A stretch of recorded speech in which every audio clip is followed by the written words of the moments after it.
साथियों नमस्कार, स्वागत है आप सभी का। आज हम लोग सॉल्व करने वाले हैं टेस्ट नंबर 36।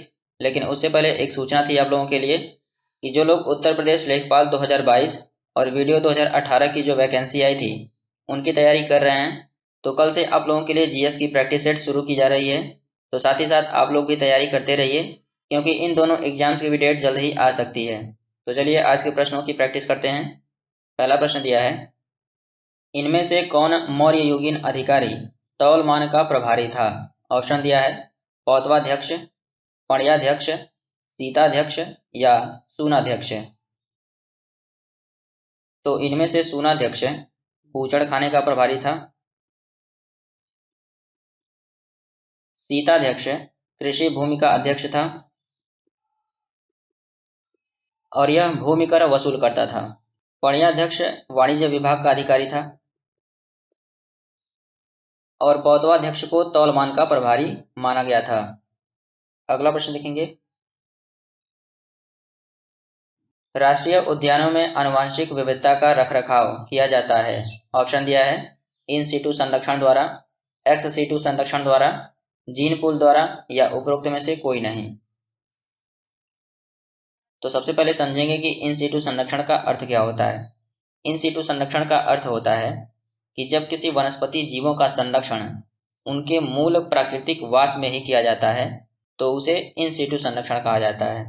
और एक्स सीटू संरक्षण का अर्थ होता है कि इन जीवों को किसी दूसरे प्राकृतिक आवास में ले जाकर उनका संरक्षण किया जाता है तो उसे एक्स सीटू संरक्षण कहा जाता है। तो प्रश्न में पूछ रहा है कि राष्ट्रीय उद्यानों में आनुवंशिक विविधता का रखरखाव किस में किया जाता है, तो इसका उत्तर होगा इन सीटू संरक्षण में।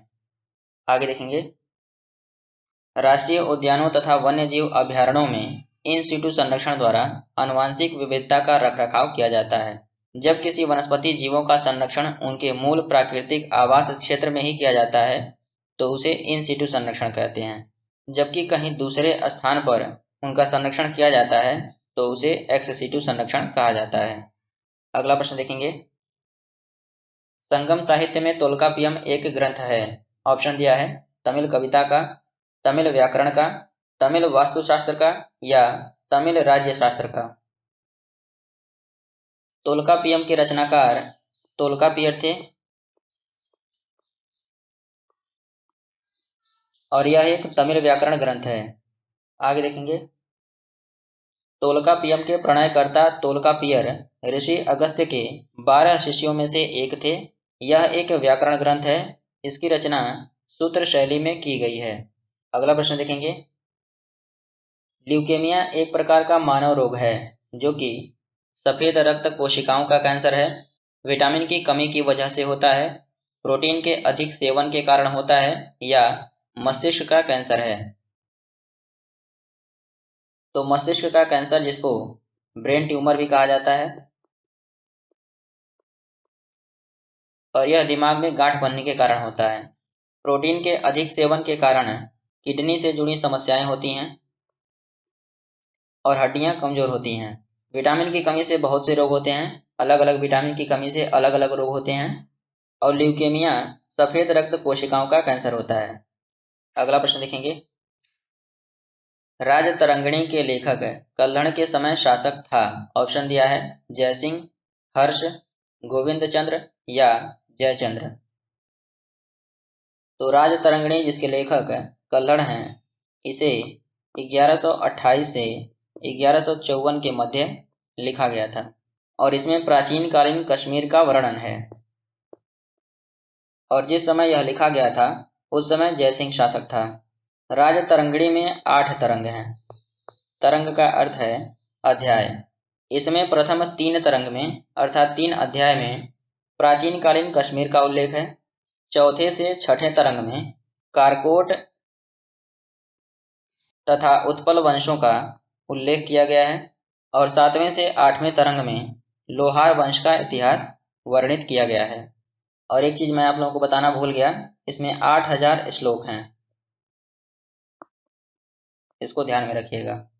आगे देखेंगे, इसमें लिखा हुआ है निम्नलिखित में से कौन सा एक सही सुमेलित नहीं है।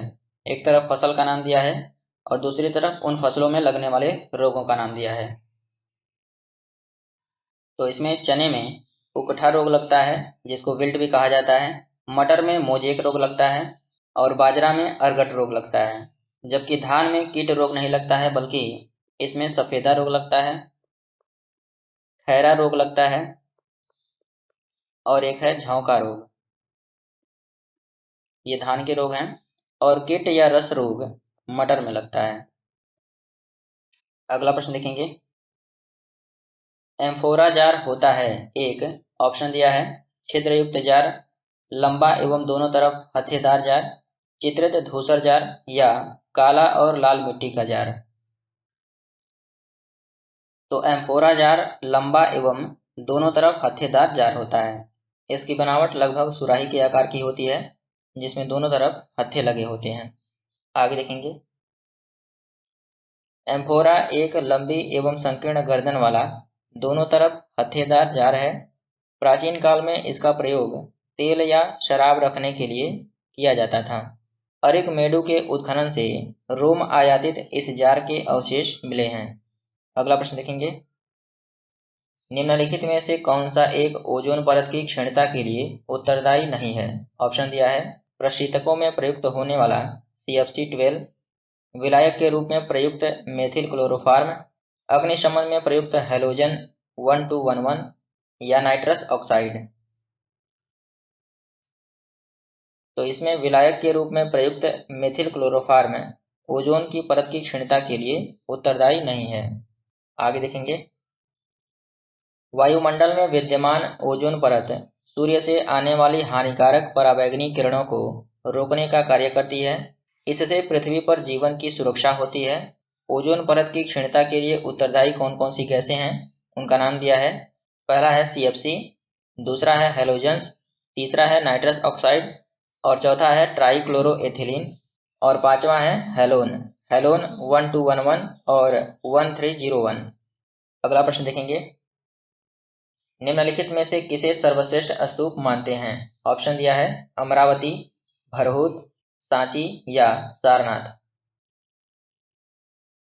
तो इसमें वैसे तो सभी स्तूप सर्वश्रेष्ठ हैं, परंतु स्थापत्य कला के दृष्टिकोण से सांची के स्तूप को सर्वश्रेष्ठ माना गया है। सांची का स्तूप मध्य प्रदेश के रायसेन जिले में है और इसका निर्माण अशोक के द्वारा करवाया गया था। आगे देखेंगे। स्थापत्य कला के दृष्टिकोण से सांची के स्तूप को सर्वश्रेष्ठ माना गया है। सांची मध्य प्रदेश के रायसेना जिले में स्थित है। इसका निर्माण अशोक ने करवाया था। इस स्तूप का आरंभिक काल 3री शताब्दी ईसा पूर्व है, जबकि भरहुत का स्तूप मध्य प्रदेश के सतना जिले में है, जिसकी तिथि 2री शताब्दी ईसा पूर्व के लगभग है। सांची तथा भरहुत स्तूप की खोज अलेक्जेंडर कनिंघम ने की थी। अमरावती का स्तूप आंध्र प्रदेश के गुंटूर जिले में कृष्णा नदी के दाहिने तट पर स्थित है। कर्नल कॉलिन मैकेंजी ने 1797 ईस्वी में इस स्तूप का पता लगाया था। सारनाथ का धमेक स्तूप गुप्तकालीन है, जो बिना आधार के समतल भूमि पर बनाया गया है। अगला प्रश्न देखेंगे। लोहे के ऊपर जिंक की परत चढ़ाने को क्या कहते हैं? ऑप्शन दिया है गैल्वेनाइजेशन, इलेक्ट्रोप्लेटिंग, A और B दोनों या इनमें से कोई नहीं। तो इसमें से लोहे के ऊपर जिंक की परत चढ़ाने को गैल्वेनाइजेशन कहते हैं। इलेक्ट्रोप्लेटिंग विद्युत धारा द्वारा धातुओं पर लेपन करने की विधि को कहते हैं। इससे लोहे की धातुओं को संक्षारण से बचाने तथा चमक के लिए उन पर तांबे तथा निकिल का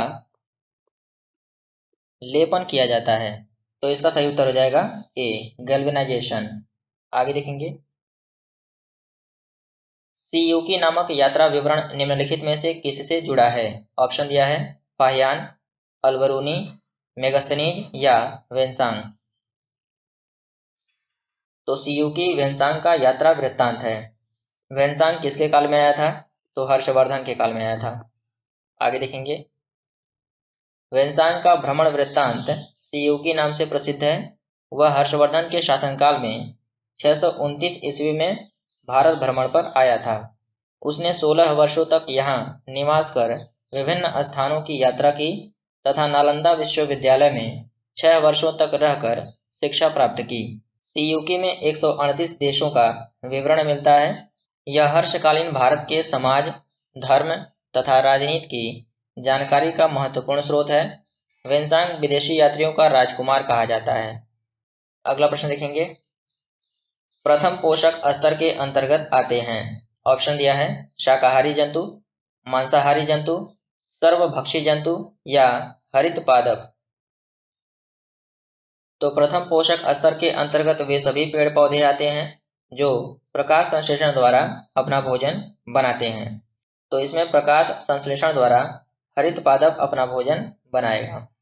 आगे देखेंगे, वे सभी पौधे जो कि प्रकाश संश्लेषण के द्वारा भोजन का निर्माण करते हैं प्राथमिक पोषक या उत्पादक कहलाते हैं। अगला प्रश्न देखेंगे, निम्नलिखित में से कौन सा युग्म सही सुमेलित नहीं है। एक तरफ यात्रियों का नाम दिया है और दूसरी तरफ उनसे संबंधित देशों का नाम। तो इसमें नूनीज जो कि पुर्तगाल का था 1535 ईस्वी में विजयनगर आया था और यह घोड़ों का व्यापारी था। अब्दुल रज्जाक जो कि ईरान का था और यह 1422 से 1446 के बीच आया था। तो इसमें सी सही सुमेलित नहीं है। मार्को पोलो इटली का था और यह 1268 से 1310 ईस्वी के मध्य आया था। इब्न बतूता सबको पता है कि मोरक्को का निवासी था और यह 1333 से 1347 के बीच में मोहम्मद बिन तुगलक के काल में आया था। आगे देखेंगे, गदर पत्र का प्रथम अंक निम्नलिखित में से किस भाषा में प्रकाशित हुआ। ऑप्शन दिया है उर्दू, हिंदी, अंग्रेजी या मराठी। तो इसमें से गदर अंक का प्रथम अंक जो कि 1 नवंबर 1913 में प्रकाशित हुआ था, यह उर्दू में प्रकाशित किया गया था। आगे देखेंगे, 1 नवंबर 1913 को गदर पत्र का पहला अंक प्रकाशित हुआ जो उर्दू भाषा में था। 9 दिसंबर 1913 से यह गुरुमुखी में भी छपने लगा। यह पत्र मराठी, हिंदी, अंग्रेजी एवं गुजराती में भी प्रकाशित हुआ। इसका एक अंक पख्तूनी भाषा में भी छपा था। अगला प्रश्न देखेंगे, मानव शरीर में त्वचा की सबसे ऊपरी खुली परत को कहा जाता है। ऑप्शन दिया है श्वेत पटल, बाह्य पटल, बाल्डनेस या इनमें से कोई नहीं। तो मानव शरीर में त्वचा की सबसे ऊपरी खुली परत को बाह्य पटल कहते हैं। इसी को इंग्लिश में एपिडर्मिस कहा जाता है। श्वेत पटल मानव आंख की अपारदर्शी रेशेदार सुरक्षात्मक बाहरी परत को कहते हैं और बाल्डनेस जिसको हिंदी में गंजापन कहा जाता है, यह त्वचा संबंधी एक बीमारी है। तो इसमें इतना ही था। मिलते हैं अगले वीडियो में, तब तक के लिए प्रैक्टिस करते रहिए। धन्यवाद।